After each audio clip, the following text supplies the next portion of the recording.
आज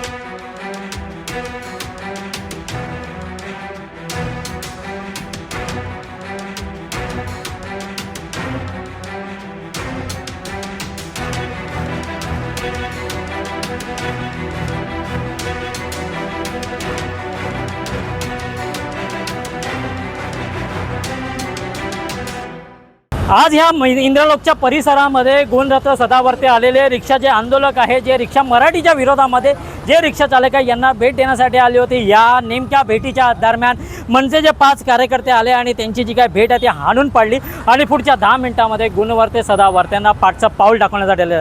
या संपूर्ण गोष्टीमध्ये मनसेची पोलिसांनी धरपकड केलेली आहे कार्यकर्त्यांची आणि नेमके या मनसे पदाधिकाऱ्यांचं नेमकं म्हणणं तरी काय आपण जाणून घेऊ। ऑटो एकता जिंदाबाद जिंदाबाद जिंदाबाद, ऑटो रिक्शा एकता जिंदाबाद जिंदाबाद जिंदाबाद, ऑटो रिक्शा एकता जिंदाबाद जिंदाबाद। प्रताप सरनाईक, ध्यान में रखना, तुम खाली मंत्री हो।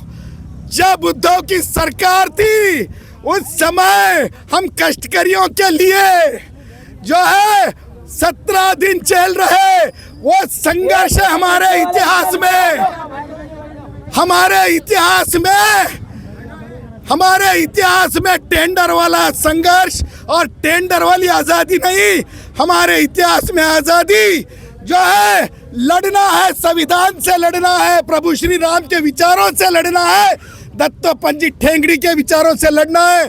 4 तारीख यानी 28 तारीख तक डिसीजन लेने का कानून में तो प्रावधान ही नहीं है, फिर भी कानून की मालूमात नहीं है तो मालूमात लेने का, और 28 तारीख को बोलने का कि किसी को भाषा के नाम पे प्रताड़ित नहीं किया जाएगा, ये ध्यान में रखने का। नहीं तो ये शक्ति तुम्हें तुम्हारे वो मुकाम तक पहुंचाएगी। तुम कहते हो ना मैं रिक्शा वाला था, बुर्जी वाला था, फिर से ये बोलना पड़ेगा मैं रिक्शा वाला हूँ और बुर्जी वाला हूँ।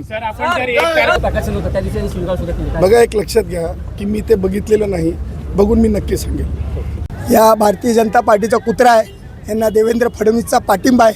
तुम्ही पाहिल्यानंतर मिरावडला आल्यानंतर तो नरेंद्र मेहता, त्यालाही मराठी माणसांचं वावडं आहे अशा लोकांच्या ऑफिसला गेलेला, म्हणजे यात त्यांची युती आहे आणि या कुत्र्याला पाठिंबा हा भारतीय जनता पार्टी सरकारचा।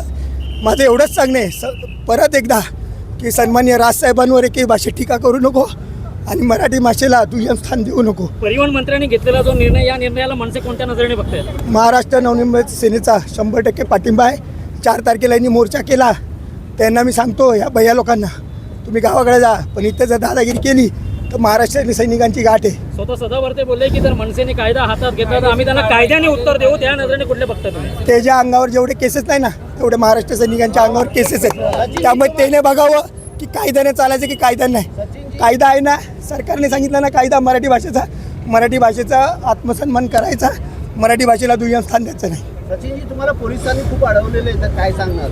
काय भारतीय जनता पार्टीचं सरकार आहे ना, हे गृह विभाग पण त्या देवेंद्र फडणवीसकडेच आहे, त्यामुळे हे कसं आहे ते तिकडून आम्हाला शिवीगाळ करायचा प्रयत्न करत होते, पण त्यांना दाखवलं महाराष्ट्र सैनिक 5 महाराष्ट्र सैनिक होते, या 5 महाराष्ट्र सैनिकांनी दाखवलं त्याला की काही। एका ठिकाणी सरकार सांगते महाराष्ट्र गौरव दिनानिमित्त महाराष्ट्राला गीत देतात आणि महाराष्ट्रामध्ये मराठी बोलणाऱ्यांची गलचेपी केली जाते, हे दुटप्पी भूमिका नाही वाटत तुम्हाला? नरेंद्र मोदी साहेबांनी अभिजात दर्जा दिला मराठी भाषेला आणि यांचे सरकारमधले आमले तर हे आंदोलन काढू शकतात का? आंदोलन काय 5 जण भारी पडले असते जर पोलीस नसते तर, त्याला जाऊन दिला नसता। हा शब्द आहे माझा, कळलं का? शब्द आहे मनसेचा। माणसांना धडपकड केली जाते। हा नालायक बीजेपीचा कुत्रा आहे सदावर्ते, याची हिंमत असती ना आता अगोदर मी सांगतो महाराष्ट्राचा बोध आहे, महाराष्ट्रासाठी कलम आहे सदावर्ते सारखा, एवढा शिकलेला संविधान बाबासाहेबांचाही माहित नाहीये, महाराष्ट्राचा अपमान वारंवार सदावर्ते करतो, माननीय राजसाहेबांचा अपमान वारंवार सदावर्ते करतो। या राज्यामध्ये 40 वर्ष 80 वर्ष हे लोक जर राहतात आणि या राज्याची जर भाषा येत नाही, केरळ आंध्रामध्ये गुजरातमध्ये गुजराती भाषा बोलली जाते, मग महाराष्ट्रामध्ये मराठी भाषा बोलायला यांना मला हेच सांगणं आहे की ह्या लोकांनी त्यांच्या राज्यामध्ये आमची भाषा खपवून घेतात का? त्यांच्या राज्यामध्ये आमची भाषा खपवून घेतात का? आम्ही आंध्रामध्ये जातो तर तिथं आम्हाला मराठीमध्ये जर आम्ही बोललो तर हे लोक बोलतील का आमच्याशी? तिथले लोक बोलतील का त्यांच्या भाषेमध्ये? नहीं, मैं महाराष्ट्र के लोगों का सम्मान करता हूँ, क्योंकि मैं तो महाराष्ट्र की अस्मिता के लिए अपना के खून का कतरा बहाने के लिए तैयार रहता हूँ। और मराठी लोग तो हमारे साहब लोग भी, पाटिल साहब खड़े हैं, वो भी हमारे मित्र हैं। मेरा यहाँ से दोनों लड़की एक पुलिस अधिकारी है और एक प्रोफेसर है, महाराष्ट्र की यहाँ में पैदा हुई, हाँ, और यूपी में ने शादी किया, तो दोनों हमारे सरकारी में है। इसलिए मैं महाराष्ट्र के लोगों का हार्दिक स्वागत अभिनंदन करता हूँ कि ये छत्रपति शिवाजी महाराज की भूमि है। रोजी रोटी खाने के लिए पूरे देश से महाराष्ट्र में आए हैं लोग। मराठी बोलणं शिक मराठी तो मैं जानता हूँ, कुठे जाणार तुम्ही, बता ना दादा, हाँ, बता ना ताई, मैं तो मराठी बोलता ही हूँ और सब भाई हमारे मराठी बोलते हैं। किसी का परमिट रद्द नहीं होना चाहिए, ये मुख्यमंत्री तक मेरी बात जाना चाहिए। और प्रताप सरनाईक को मैं तहे दिल से हार्दिक स्वागत का अभिनंदन और पुनः विचार करेंगे रिक्शा वालों के लिए, गरीबों के लिए, नहीं तो गरीब का आज से कोई बच नहीं पाया इस महाराष्ट्र की धरती पे। मैं यही माझं नाव रितेश निर्मल आहे। आपल्याला मराठी बोलायला पाहिजे आणि याला पण पाहिजे, पण ही गोष्ट महत्त्वाची आहे की आपण लोक महाराष्ट्रामध्ये राहतात, पण आता सध्या एकत्र एकदम सांगतात की मराठी बोला, मराठी बोला, ते होऊ शकत नाही। त्यामुळे लहान मुलापर्यंत बोलतो की आपण त्याला पण अ ब क शिकवतो, पण आता तुम्ही एकदा बोलणार तू मराठी बोल, तर बोलू शकतो काय माणूस? मुलगा बोलू शकतो, लहान मुलगा बोलू शकतो काय? पण 40-50 वर्ष तुम्ही जर या शहरात राहता, या राज्यात राहता, तर ह्या राज्याची भाषा बोलायला प्रॉब्लेम काय? प्रॉब्लेम आम्हाला काहीच नाही, मी सरळ बोलतो, काहीच नाही प्रॉब्लेम, आम्ही बोलतो आहे। पण हे गोष्ट आरटीला पण मान्य करायला पाहिजे की त्यांची चुकी आहे की नाही, परमिट देताना आरटी चुकी आहे की नाही मला सांगाय। क्या बोलेंगे? रफीक 1 तारीख से मराठी बोलना अनिवार्य हो रहा है, क्या बोलेंगे? सर, मराठी के तो ऐसे भाषा के तत्काल बोलना सिखाएंगे तो नहीं आएगा किसी को भी, तत्काल के लिए तो उसको टाइम चाहिए। और मराठी हमारी मतलब यहाँ की भाषा है, ने लैंग्वेज है, वो सीखना चाहिए। पर जिस शहर में आप रह रहे हो, जिस शहर की भाषा आपको आनी चाहिए ना, इतने साल से आप यहाँ पे काम कर रहे हो, सब कुछ 40 साल से रहता हूँ तो मैं, 40 साल आती से आने के बाद है, भी मला मराठी आते क्यों नहीं आ रही? मला आते मला आहे. हाँ वो मराठीला विरोध का? हाँ, विरोध नहीं, सबके साथ में खड़ा हूँ रिक्शा यूनियन में। महाराष्ट्र राज्यामध्ये परिवहन मंत्री प्रताप सरनाईक यांनी घोषणा केली की 1 तारखेपासून रिक्षा चालक आणि जे टॅक्सी चालक आहेत यांना मराठी अनिवार्य आहे।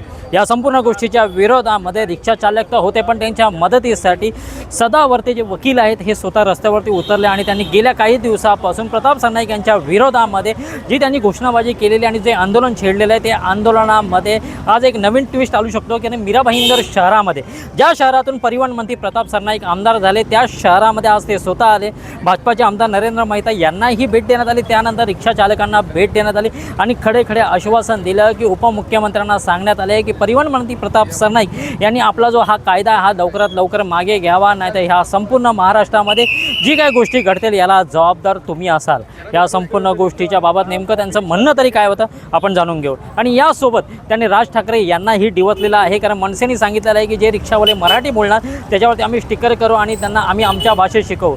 त्यांनी सरळ सांगितलेलं आहे की जर एकही रिक्षावाल्याला मारहाण केली तर त्याचं उत्तर तुम्हाला कायद्याने द्यावं लागेल, असंही त्यांनी सांगितलं। नेमकं त्यांनी म्हटलं तरी काय आपण जाणून घेऊ।